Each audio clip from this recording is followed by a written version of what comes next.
Hello friends, नमस्ते। आज का हमारा टॉपिक है एडमिनिस्ट्रिंग एन एनीमा। ये स्किल टेस्ट के लिए बहुत ही इम्पोर्टेंट टॉपिक है और इसको हम पूरा पूरा पूरा जो एनीमा से रिगार्डिंग क्वेश्चन है वो हम पूरे कवर करेंगे। और जितने भी स्किल टेस्ट में इसके रिगार्डिंग क्वेश्चन बनते हैं या पूछे जाने की संभावना है वो हम सब डिस्कस इस वीडियो में करेंगे।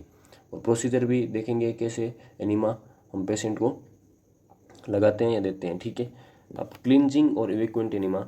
Introduction of a solution into the large intestine for removing faeces and cleansing the bowel.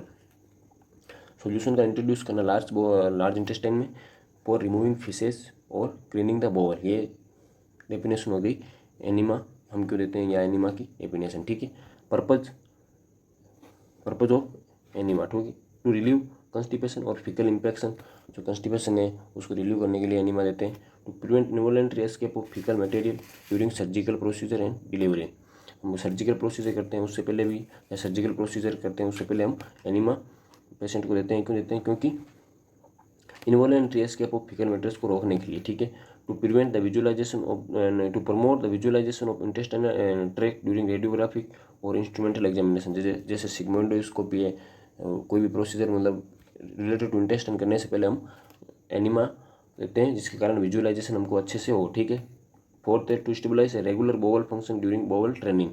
मतलब अगर कोई किसी पेशेंट को लॉन्ग टाइम से कंस्टिपेशन है या बोवल एलिमिनेशन सही नहीं है तो उसको बोवल एलिमिनेशन ट्रेनिंग प्रोग्राम के दौरान भी हम एनीमा कई बार रेगुलर करने के लिए बोवल एलिमिनेशन एनीमा देते हैं। ठीक है, pre operative preparation of bowel surgery.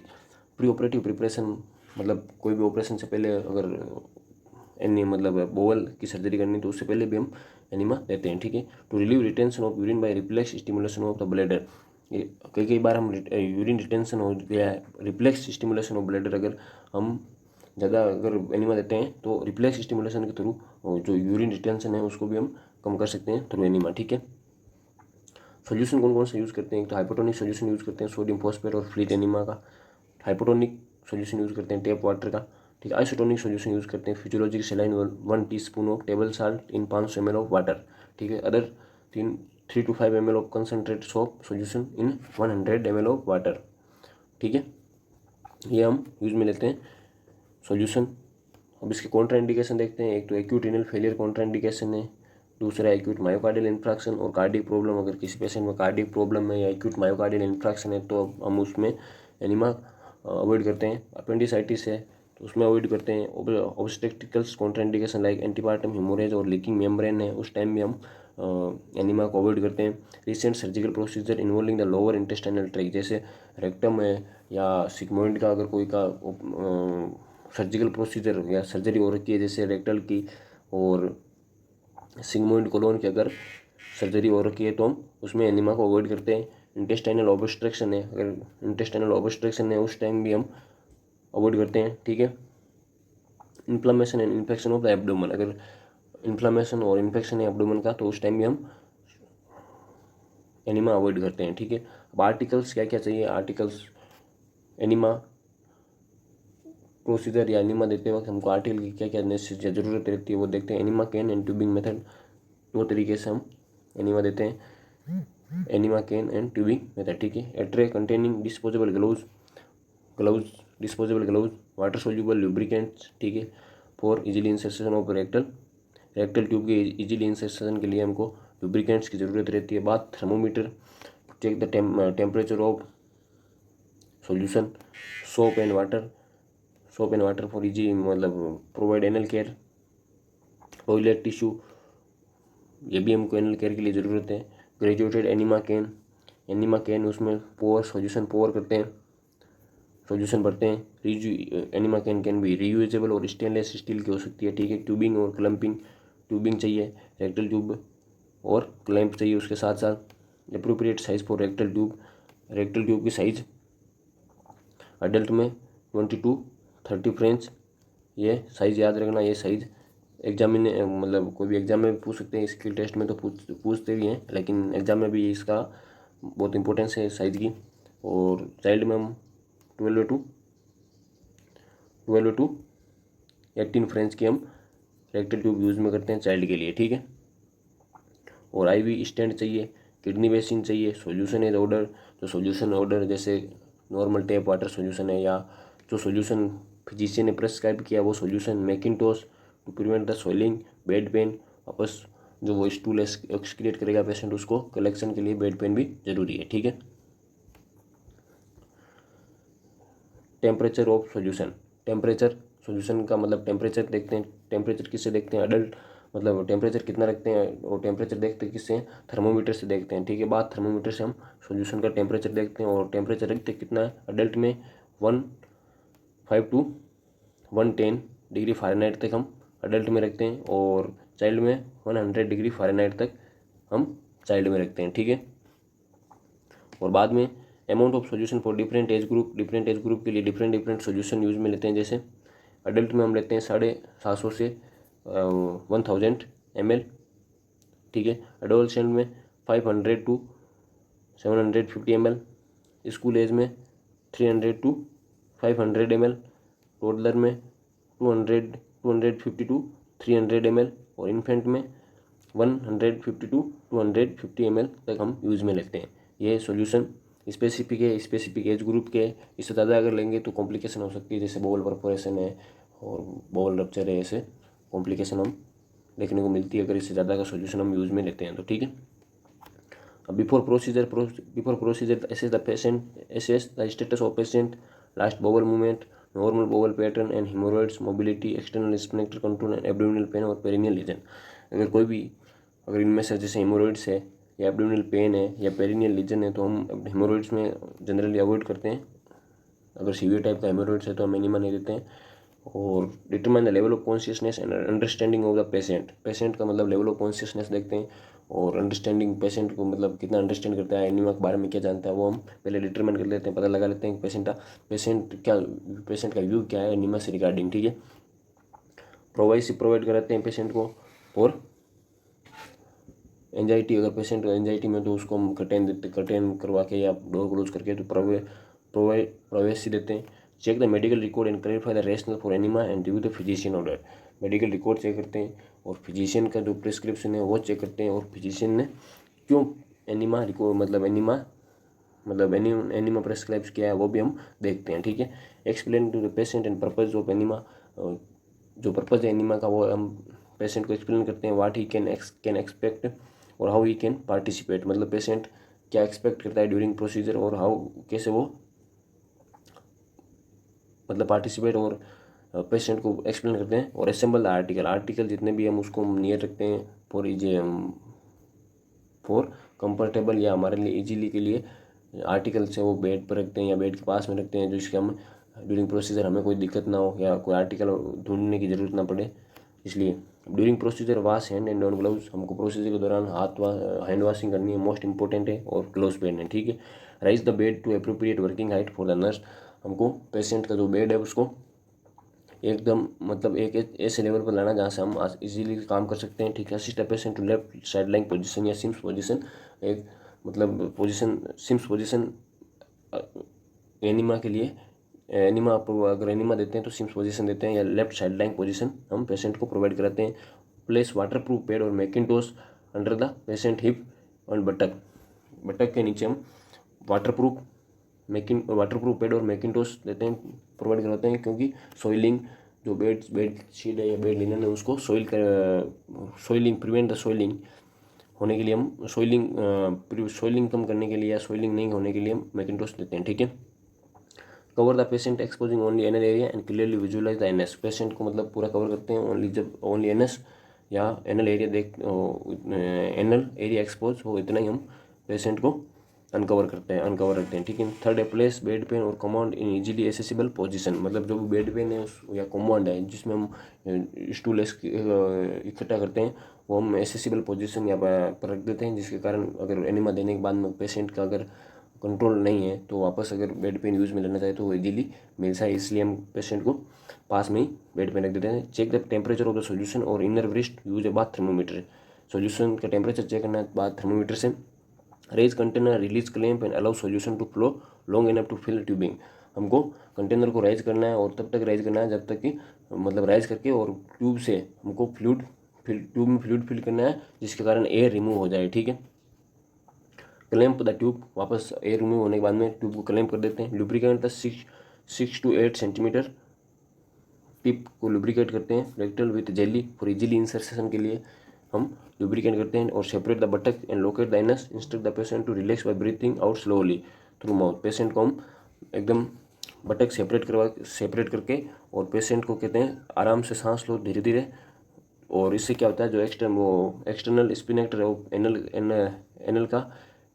Annuls का जो एक्सटर्नल स्पिनेक्टर है वो रिलैक्स हो जाता है इजीली या रिलैक्स ब्रीथिंग लेने से। ठीक है।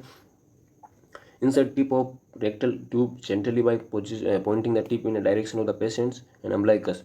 Length of the insertion varies। मतलब पेशेंट का हम जो टिप मतलब डालते हैं वो अम्बलाइकस मतलब एकदम सीधी होनी चाहिए, जिसके कारण डायरेक्शन अम्बलाइकस मतलब जैसे अम्बलाइकस की डायरेक्शन में हमको वो टिप पेशेंट के एनएस में डालनी है। ठीक है। वो लेंथ ऑफ इंसर्शन वेरियस होती है, मतलब इंसर्शन की जो रेक्टल ट्यूब हम कितनी मतलब डालते हैं वो भी एक वेरियस मतलब डिपेंड करती है। ठीक है। तो उसमें हम देखते हैं अडल्ट में होती है 3 से 4 इंच, चाइल्ड में होती है 2 से 3 इंच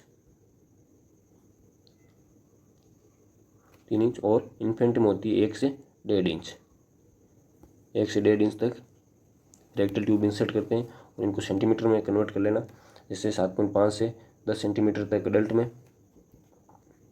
और 5 से 7.5 सेंटीमीटर तक चाइल्ड में और 2.5 से 3.7 सेंटीमीटर या 3.5 सेंटीमीटर तक इन्फेंट में हम रेक्टल ट्यूब इंसर्ट करते हैं। ठीक है। अब hold the tubing in place with one hand, non dominant hand के साथ हम ट्यूब को पकड़े रखते हैं, जिसके कारण अगर ट्यूब को छोड़ देंगे तो इंटेस्टाइनल क्रैम्प होते हैं, उसके कारण वापस ट्यूब एनएस से बाहर भी निकल सकती है, इसलिए हम होल्ड करते हैं। ठीक है। ओपन रेगुलेटरी एंड क्लैंप, जो क्लैंप है उसको हम ओपन करते हैं। Allow solution to entry with container at the patient hip level, मतलब पेशेंट के पहले कंटेनर को हिप लेवल पर रखते हैं, धीरे धीरे जो सोल्यूशन है वो एनएस में जाता है, धीरे धीरे हम कंटेनर को राइज करते हैं। Raise the enema can slowly to appropriate level above the anus, धीरे धीरे हम उसको एनिमा कैन को राइज करते हैं। अगर एकदम से एनिमा कैन को राइज करेंगे तो इंटेस्टाइनल क्रैम्प आने के चांसेस रहते हैं और बोल परफोरेशन होने के भी चांसेस रहते हैं। ठीक है। तो कितने सेंटीमीटर तक मतलब राइज करते हैं या कितने सेंटीमीटर आइडियल रहता है, तो 30 to 45 centimetre, 12 to 18 inch for high enema. अगर एनिमा हम दे रहे हैं, हाई एनिमा दे रहे हैं तो 30 to 45 सेंटीमीटर तक हमको एनिमा कैन की हाइट रखनी है, और फॉर लो एनिमा 30 सेंटीमीटर और 12 इंच। ठीक है। और अगर इन्फेंट में दे रहे हैं तो 7.5 सेंटीमीटर और 3 इंच तक हम उसमें एनिमा कैन को एलिवेट करते हैं, इन्फेंट में अगर एनिमा दे रहे हैं तो। ठीक है। फिर धीरे धीरे अगर लोअर द कंटेनर और clamp tubing for 30 second, if the patient complain of cramping और the fluid escape around the rectal tube, अगर पेशेंट क्रैम्पिंग की मतलब शिकायत या कंप्लेन कर रहा है तो हम उस टाइम 30 सेकंड तक उसको रोक देते हैं और देखते हैं कहीं मतलब अगर फ्लूइड एस्केप हो रहा है तो भी हम उसको 30 सेकंड तक रोकते हैं। ठीक है। Clamp tubing after all solution is instil, tube को क्लैंप कर देते हैं अगर पूरा सोल्यूशन इंस्टिल हो गया है। क्यों? क्योंकि एयर एंट्री रोकने के लिए हम वापस उसको क्लेम कर देते हैं। ठीक है।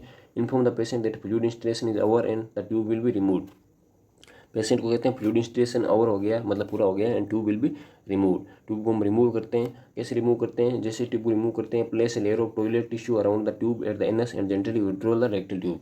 हम रेक्टल ट्यूब को विड्रॉल करते वक्त हम एक टॉयलेट टिश्यू का जो लेयर है उसको हम एनएस पे रख देते हैं और टॉयलेट रेक्टल ट्यूब को हम रिमूव कर लेते हैं। ठीक है। Explain to patient that feeling of distension is normal and ask the patient to return solution as long as possible in 5 से 10 minute while lying quickly in bed. Patient को हम कहते हैं डिस्टेंशन आपको एब्डोमिनल डिस्टेंशन फील होगा वो एक normal है और 5 से 10 मिनट तक आपको इस फ्लूइड को होल्ड करना है और लाइंग पोजीशन में आपको एकदम क्यूट मतलब एकदम शांति से सुपाइन या लाइंग पोजीशन में रहना है। ठीक है। फिर discard and disposable used item in proper receptacle, enema can need to be reuse, rinse thoroughly with soap and warm water. अगर एनिमा कैन को वापस यूज में लेना है तो हम वापस वार्म वाटर से या सोप से हम उसको वापस साफ कर देंगे। Assist the patient to toilet और help in position on bed. अगर पेशेंट को अगर असिस्ट करते हैं टॉयलेट तक ले जाने के लिए और अगर पेशेंट इमोबाइल है तो हम उसको बेड पेन पोजीशन या प्लेस करने में भी हम उसकी असिस्ट करते हैं। ठीक है। Observe the fecal material and expel the solution when enema is ordered until clear observation content of solution part. Return is clear when no solid fecal material is present but the solution may be coloured. हमको जो fecal material है, उस fecal material जो expelled solution है जो बाहर आया उसको हमको ऑब्जर्व करना है। और अगर फिजिशियन ने ऑर्डर में दे रखा है कि अनटिल क्लियर ऑब्जर्वेशन तक हमको एनीमा देना है, तो हम देखते हैं कि पेशेंट में सॉल्यूशन वो देखते हैं जो कंसिस्टेंसी है वो क्लियर है या नहीं। अगर हम कैसे पता लगाते हैं क्लियर मतलब क्लियर हो गया एकदम, तो no solid fecal material is present पर द सॉल्यूशन में भी कलर। जो फिकल मटेरियल का वो सॉलिड जो फिकल मटेरियल आता है वो सॉलिड नहीं आकर एकदम लिक्विड फॉर्म में आए, तो हम तब तक हम कह सकते हैं कि ये क्लियर हो गया है। ठीक है, क्लियर एनीमा हम दिया है। ठीक है, assist as the needed to wash anal area with soap and water. Enema देने के बाद में हम पेशेंट को असिस्ट करते हैं, एनल एरिया साफ करते हैं सोप और वाटर से। आफ्टर प्रोसीजर के बाद में remove and discard the gloves and wash hand. जो ग्लोव्स पहने हैं उनको डिस्कार्ड करते हैं, हैंड वॉश करते हैं। कंडीशन और the patients abdomen cramping rigidity और डिस्टेंशन में इंडिकेट सीरियस प्रॉब्लम। अगर पेशेंट को क्रैम्पिंग रिजिडिटी और डिस्टेंशन हो गया तो बोल परफोरेशन जैसी है सीरियस प्रॉब्लम अराइज हो रही है, और वो हम फिजिशियन को बताते हैं। ठीक है, और इन्फॉर्म करते हैं। Record the type and volume of the enema given and characteristic of return flow. Patient का जो एनीमा हमने दिया है उसको हम रिकॉर्ड करते हैं, और वापस कितना इन आउटपुट हुआ वो भी हम रिकॉर्ड करते हैं। ठीक है, report failure to defecate to the physician need occur. अगर पेशेंट को एनीमा देने के बाद में अगर पेशेंट डेफिकेट नहीं कर पाता है तो हम उसको फिजिशियन को रिपोर्ट करते हैं। Clean and replace the reusable article. जो भी रीयूजेबल आर्टिकल हम उसको क्लीन और रिप्लेस करते हैं।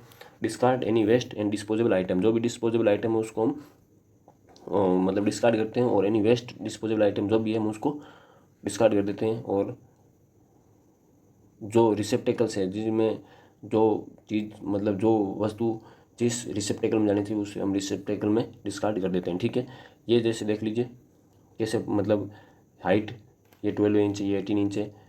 ये लेफ्ट लेटरल पोजीशन देके एनीमा ये रेक्टल ट्यूब इंसर्ट करते हैं एनस के अंदर। ठीक है, और ये एक ट्रे भी पूछ सकते हैं, एनीमा देना है किसी पेशेंट को तो ट्रे तैयार करिए। ट्रे तैयार करने के लिए सबसे पहले ये आईवी स्टैंड है, आईवी स्टैंड के बाद में ये रेक्टल ट्यूब है, रेक्टल ट्यूब के बाद में ये एनीमा कैन है, एनीमा कैन के बाद में ये रेक्टल ट्यूब और है। ठीक है, रेक्टल ट्यूब में इसमें गोज है, ये किडनी ट्रे 2 किडनी ट्रे। ठीक है, ये बेसिन है या वाटर जो भी हमको ज़रूरत पड़ती है, ये मैकिन्टोश है। ठीक है, और ये वाटर बेसिन है, वहाँ पर फिर से वाटर बेसिन है, और ये बेड पेन है। ये हम सब यूज़ में लेते हैं during enema. Thank you very much for your support and please like share and subscribe our YouTube channel for more videos. And comment में बताइए और कौन से वीडियोस पर हमको और कौन से टॉपिक्स पर हमको वीडियो बनानी चाहिए। हम डिटेल से वीडियो बनाएंगे, और आपको स्किल में कोई भी दिक्कत नहीं होगी, ये हमारी गारंटी है। और स्किल टेस्ट की डेट आने से पहले अब जैसे जिपमर की वापस पटना की डेट आएगी उससे पहले हम आपके स्किल टेस्ट का जो भी मतलब सिलेबस है वो कंप्लीट करवा देंगे, ये हमारी गारंटी है। चैनल को सब्सक्राइब लाइक और शेयर ज़रूर करें, कमेंट ज़रूर करके बताएं कैसा लगा video. Thank you very much.